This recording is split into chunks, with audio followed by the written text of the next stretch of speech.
Y a 24 heures dans un jour. Yeah. Y a 24 heures dans un jour et le jour se lève avant 6 heures du matin. Se couche après 6 heures du soir. Quand je me lève pour bosser jusqu'au petit matin. Salut.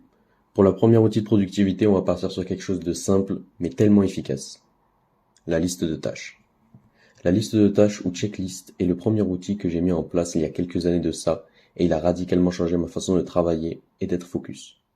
Dans cette vidéo, je vais d'abord vous énoncer les bénéfices de celle-ci, et ensuite, comment en mettre une en place de manière efficace et optimisée.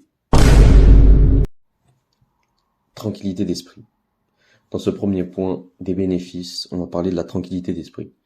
Ça va nous éviter du stress et tout est noté, il n'y a pas besoin d'y penser ou d'avoir peur d'oublier quelque chose. Moi, dès que j'ai une idée ou la connaissance d'une tâche, je le mets en note dans mon téléphone et j'ai la routine de le retranscrire tous les soirs sur ma liste de tâches pour ne jamais rien oublier. Organisation et productivité. Elle va augmenter votre organisation et va limiter les oublis. En un coup d'œil, on a juste à voir qu'est-ce qu'on a à faire et prendre une tâche et pendant une période donnée de travail, bosser sur cette tâche importante jusqu'à ce qu'elle soit finie, puis passer à la suivante. C'est bien plus clair qu'un agenda et cela nous amène au troisième et dernier point des bénéfices qui est la satisfaction. Une liste de tâches nous donne une satisfaction folle du travail accompli. Je vous conseille très fortement de rayer une tâche avec un stylo d'une autre couleur que vous utilisez, car cela sera d'abord très satisfaisant et rendra plus lisible la liste de tâches sur ce qui est fait et ce qui reste à faire. Ensuite, la liste de tâches vous remplira de fierté en la voyant toute rayée. Ça vous fournira de la dopamine, mais de la bonne dopamine du travail accompli, comme quand on sort d'un training. Cette récompense après un effort n'est pas celle du scroll sur TikTok.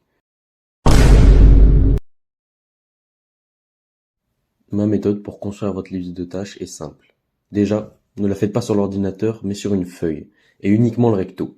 Lorsque celle-ci est remplie, refaites-en une autre, en reportant les tâches qui vous restent que vous n'avez pas finies, et je vous conseille même de garder cette dernière que vous avez finie.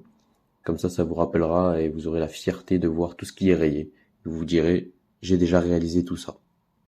Une liste de tâches est personnelle, et en fonction des priorités, adaptez ce que je vais vous dire pour créer la vôtre. Je vous partage celle que j'ai peaufinée et optimisée pendant des années. Mais elle est bien sûr adaptable à votre situation. Le code couleur. Il est très important d'utiliser un code couleur et je vous le recommande fortement. Personnellement, j'utilise le bleu, donc je note en bleu sur ma liste de tâches tout ce qui est lié à ma formation.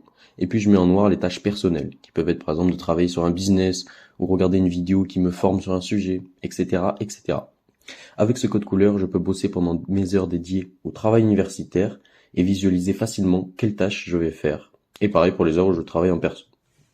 Dans la prochaine vidéo qui est peut-être déjà sortie, je parlerai de la création d'un planning qui est très complémentaire avec la liste de tâches et permettra de déterminer des heures dédiées dans les différents aspects de notre liste de tâches.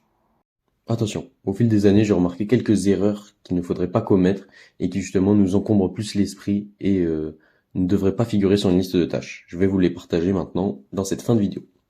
Alors, la première erreur, c'est ne pas mettre une chose vague et imprécise. Je vais tout de suite vous donner un exemple. Je veux par exemple me former en bourse. Au lieu de noter sur ma liste de tâches en noir « se former en bourse », qui est une tâche imprécisible et indéterminable car on ne cesse jamais d'apprendre, le remplacer par « regarder la vidéo d'un tel sur les différents produits financiers ».